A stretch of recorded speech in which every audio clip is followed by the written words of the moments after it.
Nak, ito pala si Nanette. Siya ang magiging kasabay. Manang, napakaswerte namin ni Len sa'yo. Kasi napagaan mo na nga yung buhay namin dito sa bahay. Manat? Ha? Anong ginagawa niyo? Kamukhang-kamukha talaga ni Herman ko noong nabubuhay pa. Ang sarap-sarap halikan. Mga hayop! Walang yakang matanda ka? Pinahan mo ba kayo? Oo, may relasyon kami. Buntis ka ba? Ito ang magdadala sa akin kay Jayron na kaming dalawa ni Jayron ay magkakabalikan. Ano? Manggugulo ka na naman bang matanda ka, ha? Buntis ako. Si Jayron ang ama. Ha? Ano? Imposible. Hindi totoo yan. Naniniwala ka talaga na magugustuhan ka ni Jayron, ha? Alam mo, kamamatayan mo na lang yung pantasya mo dahil kahit kailan hindi ka papatulan ng asawa ko! Eh, nangyari na nga! Eto na, pinagbubuntis ko ng anak namin! Ayaw mo talagang tumigil, ha? Han! Ayaw mo tumigil na kayo! Han, walang kwenta kung papatulan mo pa yan, Han. Baliw nga, di ba? Maski anong sabihin niya, walang makikinig sa kanya. Mabuti pa siguro, Han, isipin na lang natin yung anak natin. Okay? Okay? Ay! At ikaw, ha? Umalis ka na dito. Layuan mo yung asawa ko. At huwag ka nang magpapakita sa amin. At anong gusto mong gawin ko? Ibalaglag ko ito? Anong sinasabi mo? Baliw ka ba talaga? Paano ako mabubuntis kung wala naman nangyari sa atin? At sa edad mong yan? Katawan ko to. Alam ko kung kailan ako buntis at hindi. At ito, totoo ito. Buntis ako sa anak natin. Kailangan mo akong panagutan. Iyak ka talaga! Ayaw mo tumigil! Tumigil ka rito!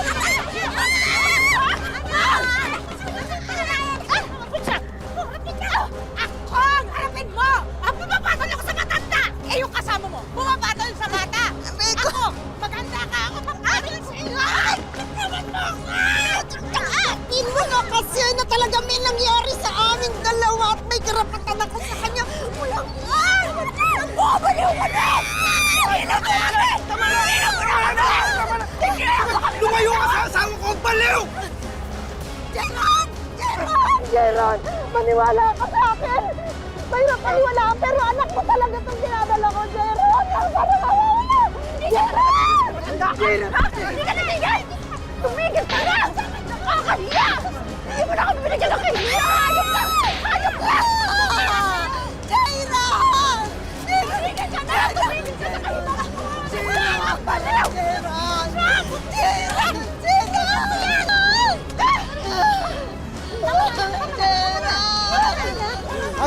Han, tara na.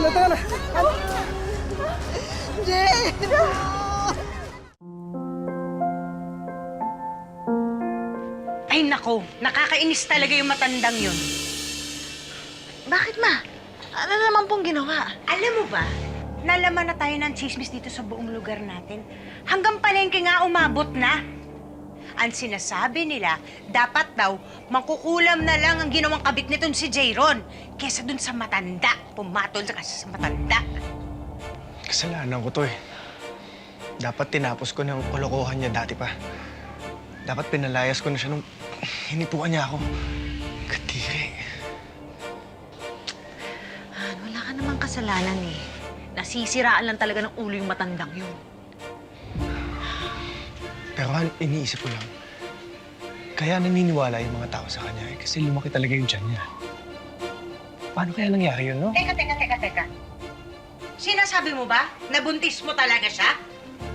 Paano maniniwala sa akin yung mga tao na walang nangyari sa amin? Kaya malakas yung loob niya eh. Kasi may pruweba siya. Lumaki talaga yung tiyan niya. Aba, ewan, hindi ko alam.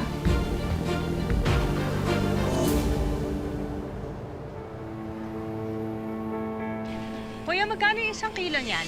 Uy! Dahan! Naku!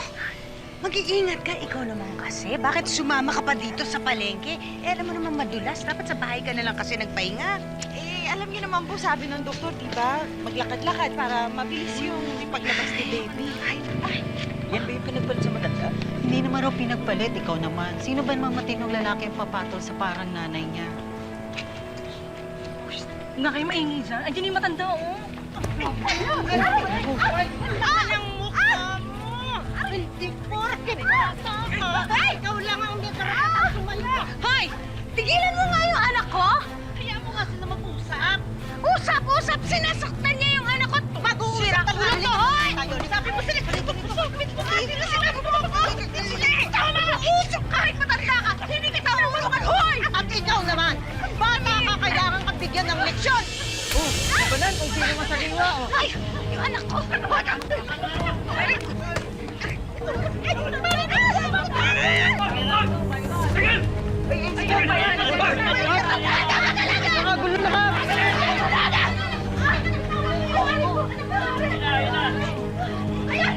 Kapitan! Damputin niyo yan! Nagkakalat ng fake news! Kung totoo yung sinasabi mo, halika, pumunta tayo ngayon din sa center. Pagpatingin tayo ng sabayan at magkaalaman na, Lola! Lola! Tingnan natin kung sino ang papahiya! At talaga!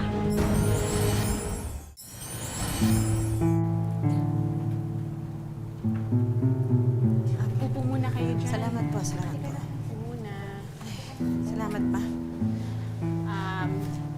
Mga misis, makikihintay na lang. Hindi po, misis yan. Alam. Sige. ka nakikialam? Makikihintay na lang po yung resulta, no? Lalabas na yun maya-maya. Salamat po. Mapalakap na naman yung tenga niya. Natawag siyang misis. Feeling buntis. Busog lang naman. Nakikialam ka? Maghintay na lang tayo ng resulta, no? Hay, anong nangyayari? Kamusta? Han? Sinakta ka ba niya? Okay naman po. Ako, hindi mo. Kumusta? Nasaktan din ako nga. Wala akong pakialam sa'yo. Ang tanda mo na, sinungaling ka pa din. Pinaabot mo pa talaga dito yung kabaliwan mo. Kaya nga eh, kapal-kapal ng mukha, nagpa-pregnancy test pa. Ikaw lang may karapatan. Tama na yan. Nandito na yung kumadrona.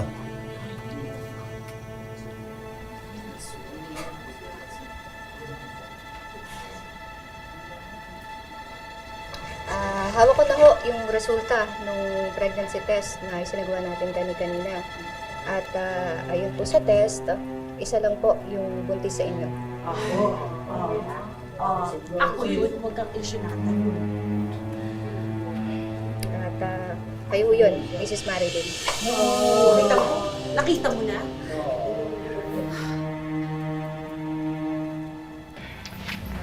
Hindi ho kayo buntis. Pasensya na po. Ay! Wag ho kayong hihingi. Diyan. Pasensya, wag ho. Sinungaling ho yan. Oh, ngayon ha, narinig na naming lahat.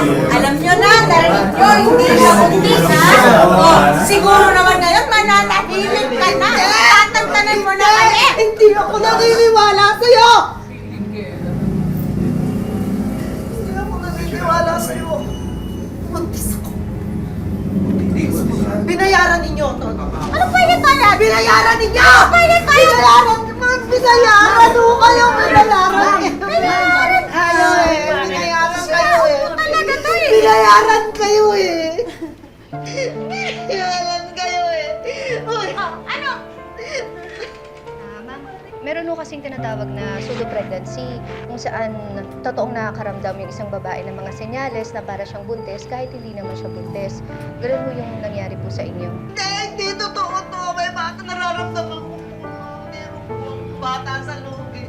Isa pa? Nag-aaksaya ka lang ng pregnancy test, no? Oo, anak, nangyari, alala. Hala. Jay, manganak na ata siya. Anak. Dalhin natin sa ospital. Halika na. Halika na, anak. Oh, dahan. Dahan. Sige na, dalhin mo na siya.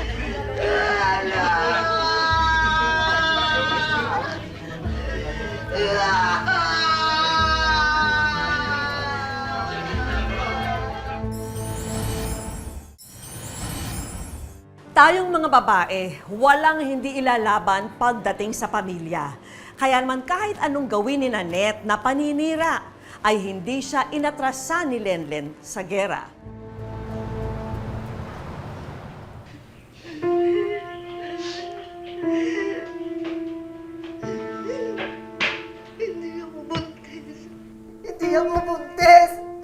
Hindi ako buntis! Hindi pwede! Hindi ako buntis! Ano ba, Nanette? May bata sa loob! May bata sa loob! Tapos na ang laban!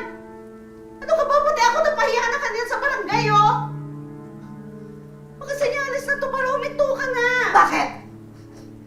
Palagay mo ba talagang itong tapos na to? Palagay mo tapos na to? Hindi ko makukuha si Jero. Hindi rin sila magiging masaya. Hindi ko sila patatahimikin. Tama na. Mararamdaman ko sa kanila ang sakit ng ginawa nila sa akin. Hindi pwede.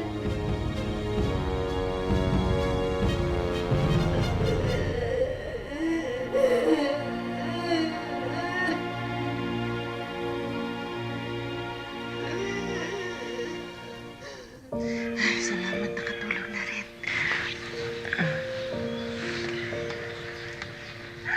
Guwapo, talaga naman po. Siyempre naman po, nakamahal ng daddy ko. Junior ko yan eh. Happy ako nakasama na natin ang baby. Pero, siyempre dumama na din yung gawain dito sa bahay at hanggang ngayon, wala pa rin tayo nakikitang bagong kasambahay. Medyo nakakatrauma lang kasi yung hindi natin kasambahay, Han. Ay naku, kahit naman ako na trauma. Kaya ako muna tutulong-tulong dito sa bahay ninyo habang hindi pa tayo nakakahanap ng pagkakatiwalaan na kasambahay. Oh, halika na kayo at nakapagluto na ako. Iwan niyo na muna si baby dyan. Tulog na kayo. Isa na. Ah, sige. Anak, ito kulay. Hindi kasi ito. Subukan mo yan, ha?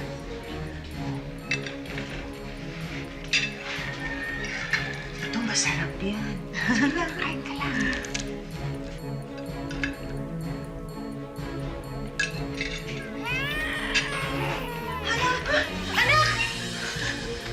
Anak, tama! Nanak! Bumalik ka dito! Nanet, ibalik mo yung anak ko! Nanet! Yung apo ko! Nanet! Nanet! Ibalik mo sa akin ang anak ko! Anak ka! Asan ang apo ko? Ayun! Asan? Ha? Ito? Ha?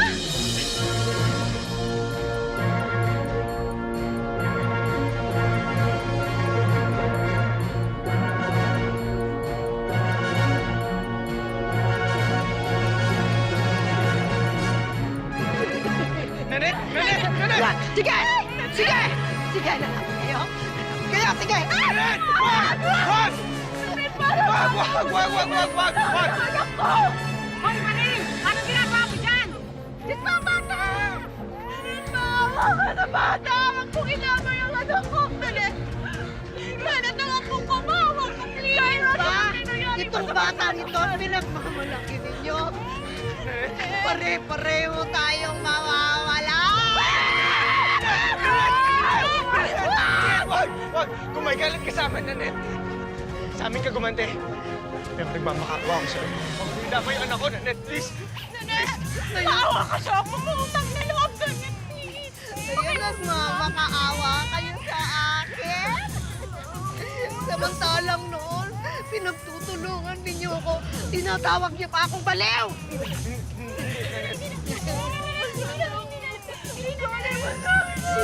Pare-pareho tayong mawawalan!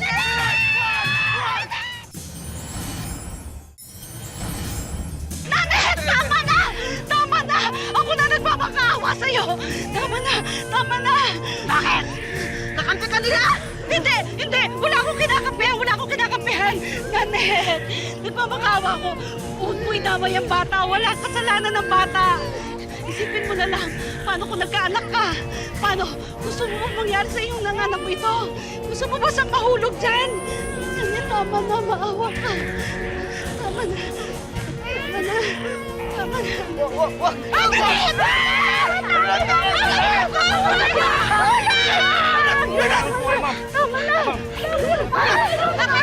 Ate Mary, bitawan ko yung ako ko! Bitawan mo! Bitawan mo!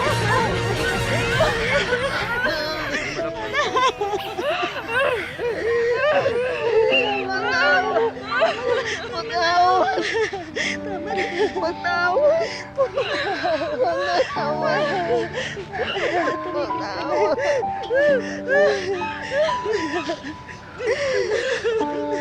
Sana ay maging aral ang kwentong ito na hango sa totoong buhay na walang masamang umibig basta ang pagmamahal na ito ay hindi makasisira ng ibang pamilya.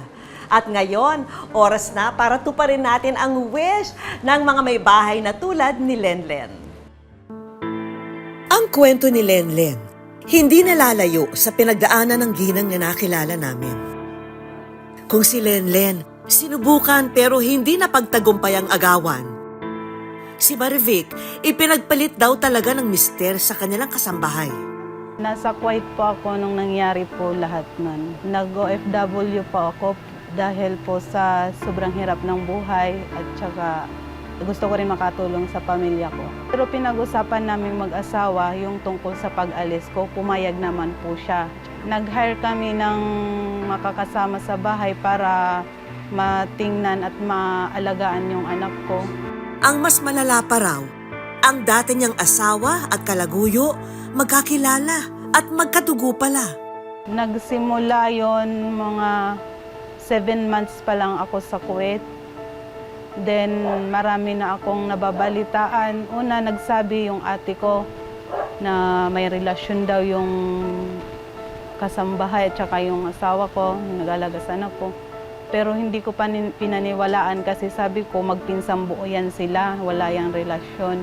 At sa kanyang pag-uwi, tumambad naman kay Marivic ang naging pagpapabaya sa kanilang tahanan. Mga picture namin, lahat po nakataob. Tapos yung mga gamit namin, mga gamit po, wala po talaga nangyari. Lahat inano lang nila, nilustay lahat ng pinaghirapan ko. Kung noon, todo deny pa raw ang mister at kalaguyo nito sa kanilang kasalanan. Ngayon, ang dalawa na raw ang malayang nagsasama. Sobrang sakit nang nangyari na yon. Nanghihinayang po ako noon na kasi nag-try po talaga ako na maging maayos yung pamilya namin. Para kay Marivic, ang karanasan na ganitong kapait ay hindi niya kayang kalimutan. Pero laban lang ang motto in life ni Marivic. Tuloy ang buhay at pasasalamat niya sa may kapal para sa ibang biyaya na nakakamit. Bumalik uli ako noon ng ibang bansa, nagtrabaho, pinukus ko sa pagtatrabaho at saka sa anak ko. Inisip ko yung pagtatrabaho para sa anak ko, para sa kabubuhay namin na maayos. Yung anak ko po ngayon nasa Leyte po sa parents ko nakatera. Nag-aaral po siya, grade 8. Okay naman po yung pag-aaral niya. Kaya naman, ang hangad lang namin para kay Marivic ay pasiyahin ang kanyang puso ng mga munting sorpresa na ihahandog namin sa kanya. Una na sa mga yan, ang mga home appliance showcase na ito. Nawala man ang mga gamit na naipundar niya noon, may mga bagong pakikinabangan naman siya ngayon. Ganda naman. Sobrang ganda po. Meron ding dining set para talagang kompleto na ang mga gamit sa bahay. Handog din namin ang brand new electronic bike. Para mo sa akin din yan. With matching helmet, syempre. Pang service para sa anak ko sa pag-aaral. Kasi medyo malayo din kasi sa school ng pinapasukan niya. Itong mga susunod na handog naman namin ay pwedeng gawing negosyo ni Marivic. May instant coffee business package, cleaning essentials, RTW clothes. Sobrang saya po na hindi ko ma-explain po. Kasi never po ako makaranas ng ganito.